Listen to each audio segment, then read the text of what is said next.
Good morning. आज हम logical reasoning में पासा और प्रिज्म पढ़ेंगे।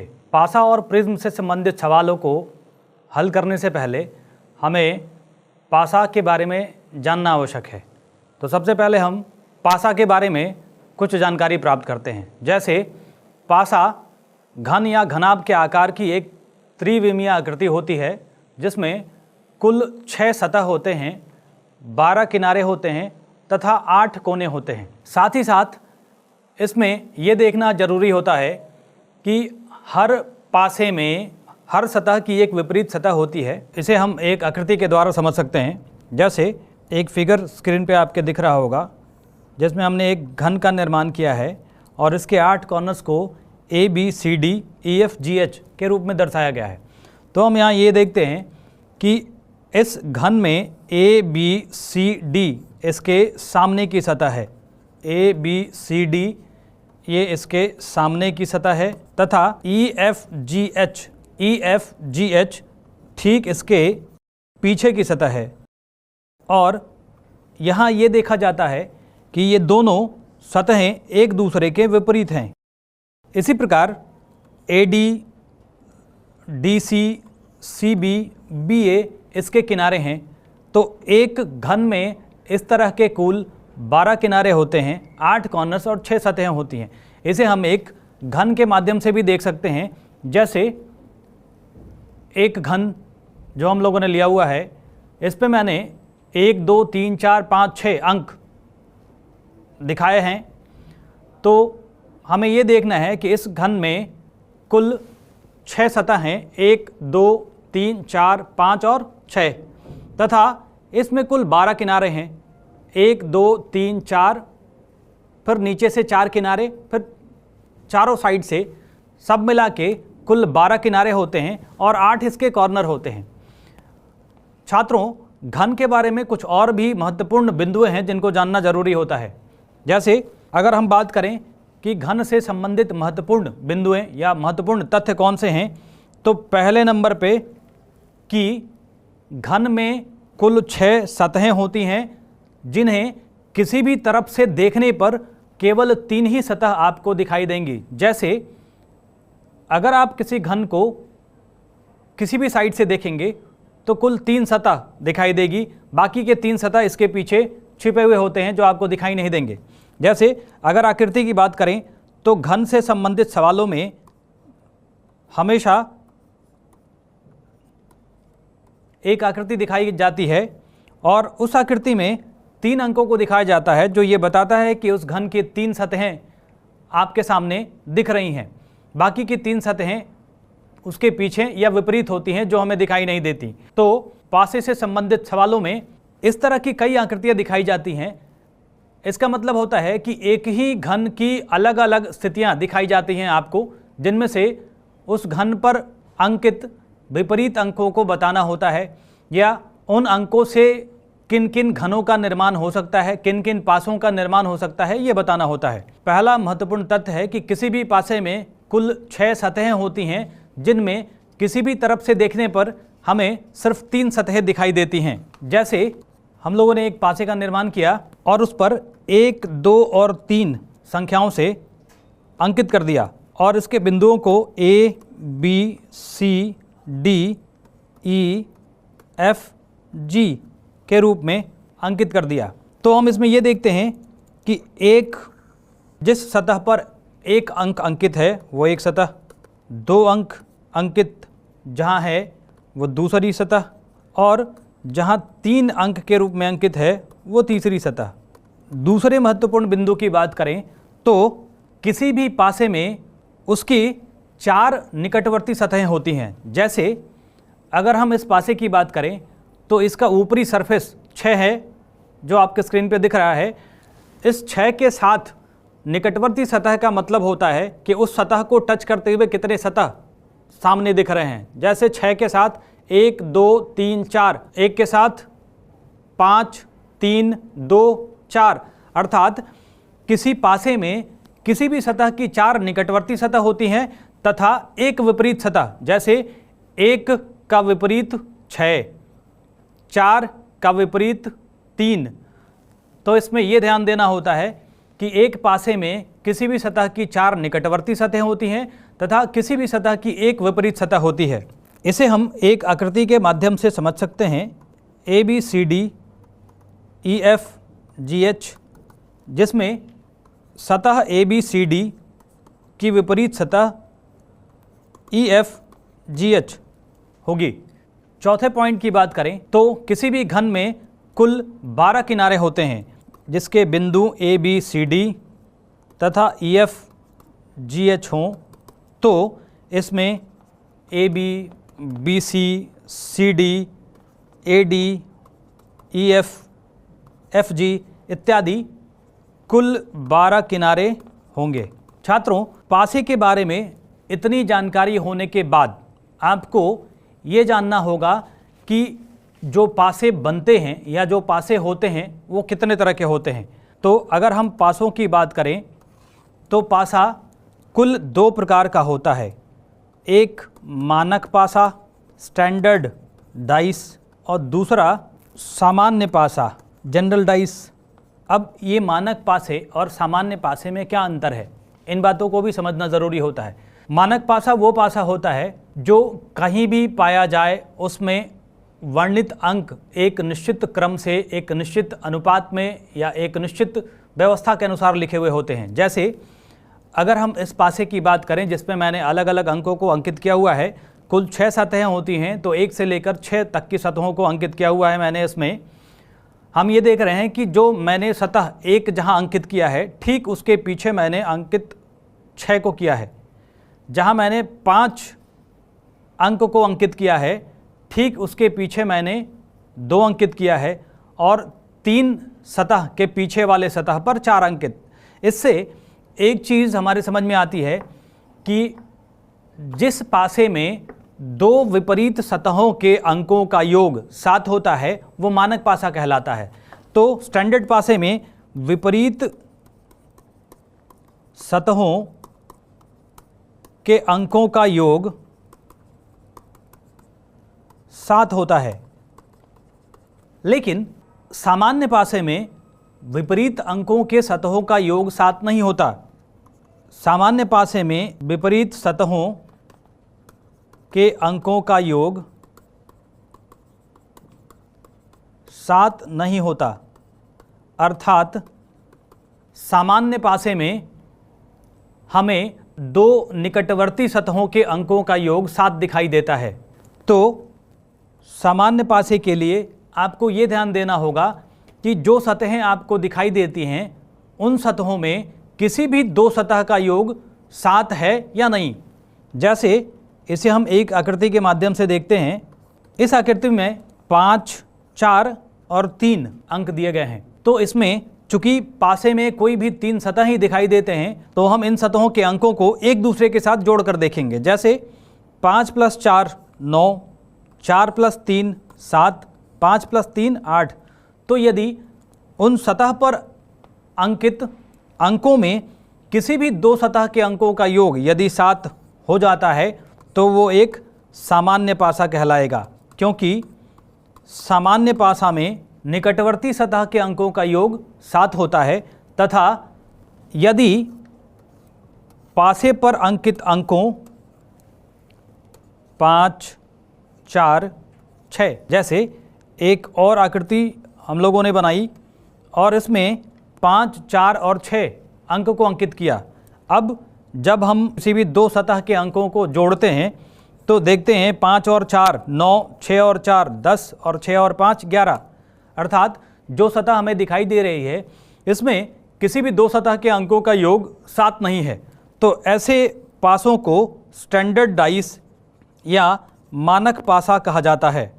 तो छात्रों, अब आपको ये ध्यान देना है कि पासे से संबंधित सवालों में अक्सर विपरीत सतह पर स्थित अंकों के बारे में पूछा जाता है कि एक दी गई आकृतियों में 2 के विपरीत सतह पे कौन सा अंक आएगा, 3 के विपरीत सतह पे कौन सा अंक आएगा। और हमेशा एक पासे पर 1 से लेकर 6 तक के अंक अंकित किए होते हैं। जैसे 1 2 3 4 5 बार बार यही अंक मिलेंगे और इनमें से एक दूसरे के विपरीत सतहों के बारे में पूछा जाता है, या फिर इन अंकों से कौन सी आकृति बनाई जा सकती है। तो अब हम लोग कुछ इससे संबंधित उदाहरण को देखते हैं। पहले उदाहरण के रूप में हम ये देखते हैं कि एक पासे की आकृति दी गई है जिस पे 3 सतह दिखाए गए हैं, 5, 4, 2, और इसमें पूछा गया है कि 2 की विपरीत सतह पर कौन सा अंक होगा। स्टूडेंट्स, सबसे पहले अगर पासे पर विपरीत सतह के अंक को पूछा जाता है तो हमें सबसे पहले ये देखना होता है कि पासा स्टैंडर्ड है या नॉन स्टैंडर्ड है। जैसे अगर इसके किसी भी 2 सतह को हम जोड़ते हैं तो 5 और 4 9, 4 और 2 6, 2 और 5 7, तो इसमें 2 निकटवर्ती सतहों के अंकों का योग 7 है, अर्थात ये दिया गया पासा सामान्य पासा है। और चूंकि सामान्य पासे में अंक को अंकित करने का कोई निश्चित तरीका नहीं होता, अर्थात 5, 4 और 2 ये 3 अंक हमें दिखाई दे रहे हैं और पासे पर 1, 3 और 6 ये 3 अंक हमें दिखाई नहीं दे रहे हैं। तो यदि कोई पासा सामान्य पासा होता है और उस पर किसी भी सतह के विपरीत अंक को पूछा जाता है तो इसे हम पासे के साधारण नियम के अनुसार ज्ञात नहीं कर सकते, अर्थात इस 2 के विपरीत सतह पर 1, 3 या 6 में से कोई सा भी अंक हो सकता है। ठीक इसी प्रकार हम एक और आकृति लेते हैं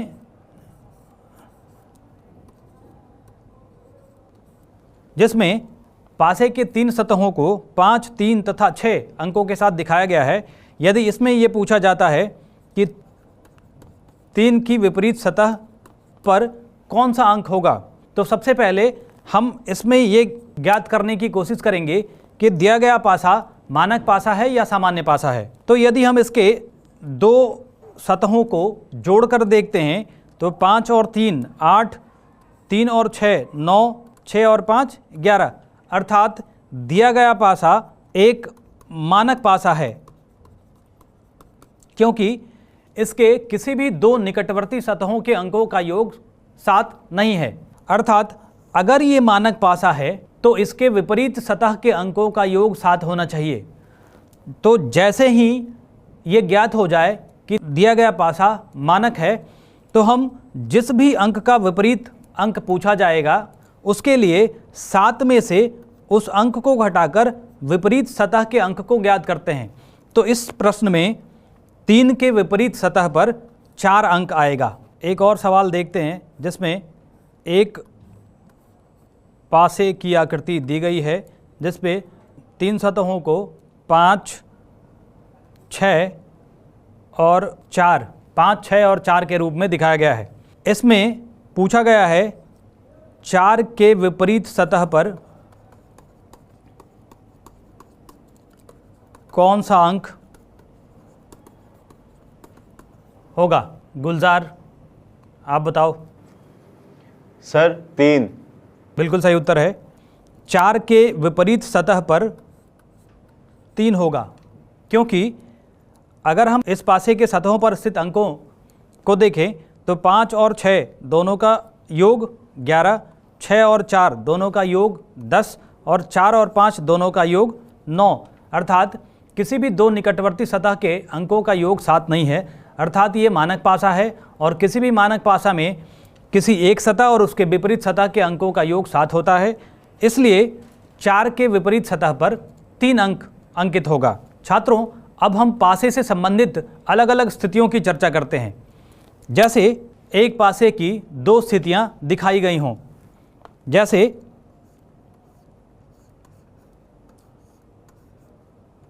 3, 6, 4,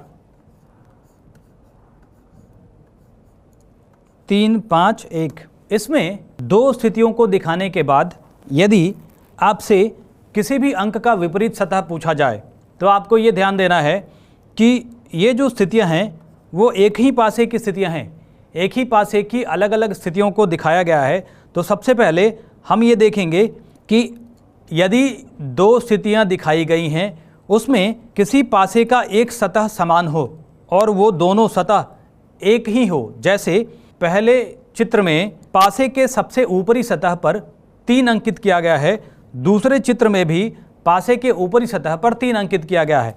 तो यदि पासे में समान सतह पर समान अंक अंकित किए गए हों तो बाकी के सतह एक दूसरे के विपरीत होते हैं।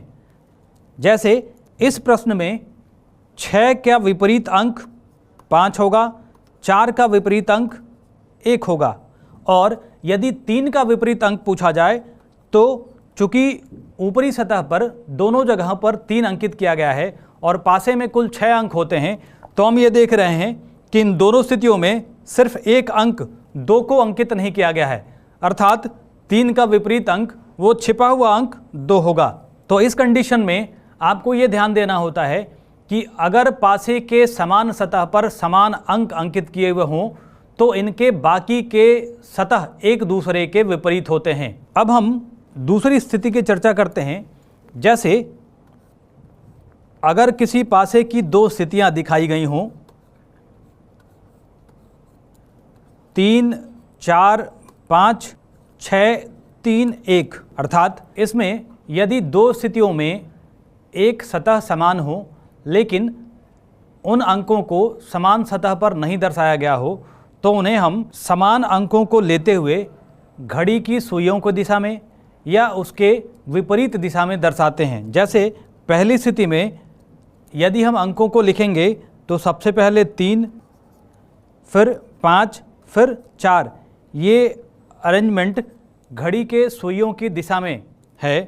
ठीक इसी प्रकार दूसरी स्थिति के लिए भी 3, 6 और 1 अंकों को दर्शा दिया जाता है।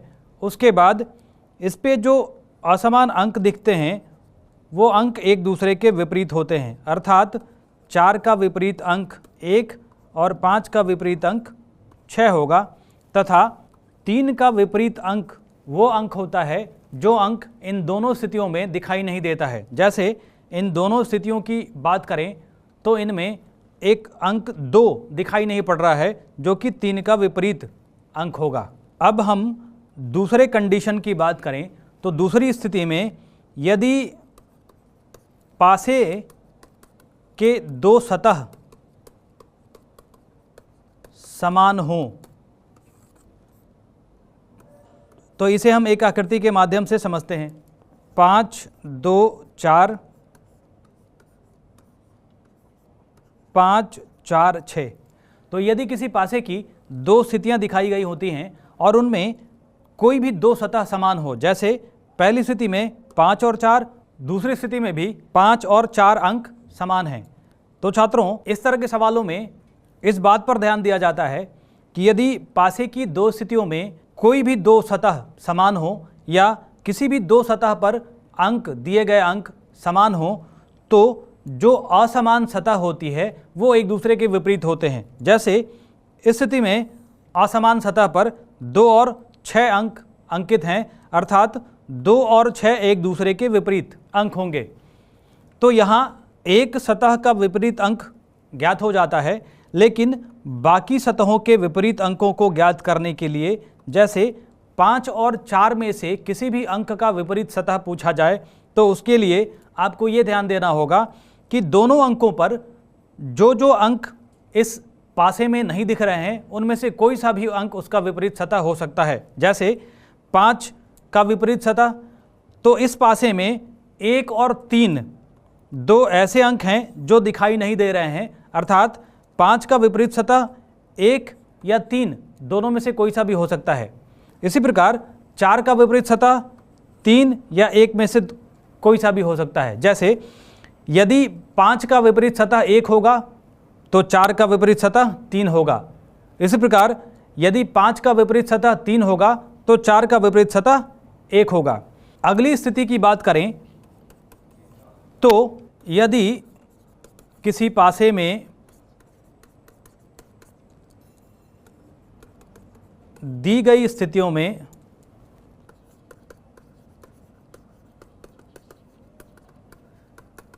कोई भी अंक समान नहीं हो, जैसे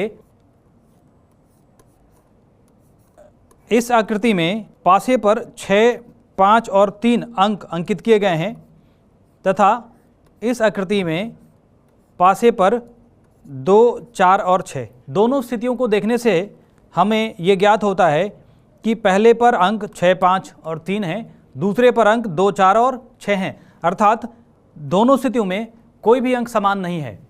तो यदि पासे की अलग अलग स्थितियों में कोई भी अंक समान नहीं होता है तो उसके लिए हम उस पासे का प्रकार देखते हैं कि पासा किस प्रकार का है, पासा मानक है या सामान्य है। तो मानक और सामान्य पासा ज्ञात करने के लिए हमें इसके दिखने वाले सतहों के अंकों का योग ज्ञात करना होगा। जैसे 6 और 5 11, 5 और 3 8 और 3 और 6 9, 2 और 4 6, 4 और 6 10, 6 और 2 8, अर्थात इन दोनों स्थितियों में किसी भी दो सतह का योग 7 नहीं है। इसका मतलब ये कि ये पासा एक मानक पासा है, क्योंकि अगर किसी पासे में निकटवर्ती सतह के अंकों का योग 7 न हो तो वो पासा मानक कहलाता है। अगर ये मानक पासा है तो इसमें किसी भी अंक का विपरीत सतह पूछा जाए तो उसे 7 में से घटा के उसका उत्तर दिया जा सकता है। जैसे 6 का विपरीत सतह 1, 5 का विपरीत सतह 2 और 4 का विपरीत सतह 3। लेकिन ऐसी भी स्थिति हो सकती है कि पासे की दी गई स्थितियों में दो सतहों का योग 7 आ जाए, जैसे 5, 2, 4, 6, 1, 3। तो यहाँ हम लोग ये देख रहे हैं कि दोनों स्थितियों में दिए गए अंक अलग अलग हैं, अर्थात इनमें से कोई सा भी अंक समान नहीं है, तथा दो निकटवर्ती सतहों के अंकों का योग 7 है। अर्थात यदि दो निकटवर्ती सतहों के अंकों का योग 7 है तो ये पासा एक सामान्य पासा होगा। और यदि पासे की विभिन्न स्थितियों में कोई भी अंक समान नहीं हो और उसमें किसी भी अंक के लिए विपरीत अंक पूछा जाए तो जो अज्ञात अंक होते हैं उनमें से कोई सा भी अंक इनका विपरीत हो सकता है। जैसे 2 के साथ अगर 4 का विपरीत अंक पूछा जाए तो हम ये देखते हैं कि 4 के साथ 2 और 5 दिख रहे हैं, अर्थात 4 के विपरीत अंक 2 और 5 में से नहीं हो सकते हैं। इसका मतलब 4 के विपरीत अंक 1, 6 या 3 में से कोई सा भी अंक हो सकता है। ठीक वैसे ही 5 का विपरीत अंक 6, 1, 3 में से भी कोई सा भी अंक हो सकता है। वैसे ही 2 का विपरीत अंक ज्ञात कर सकते हैं। तो छात्रों, आज हमने पासे से संबंधित अलग अलग स्थितियों में पूछे जाने वाले अलग अलग प्रश्नों को देखा। आज तक के लिए आज के लेक्चर के मुख्य बिंदु इस प्रकार है। पासे के सवालों में सबसे पहले आपको ये देखना है कि पासा किस प्रकार का है, मानक पासा है या सामान्य पासा है। दूसरा पॉइंट, अगर मानक पासा है तो उसमें पूछे गए विपरीत अंक को ज्ञात करने के लिए 7 में से उस अंक को घटाकर उसका विपरीत अंक आप ज्ञात कर सकते हैं।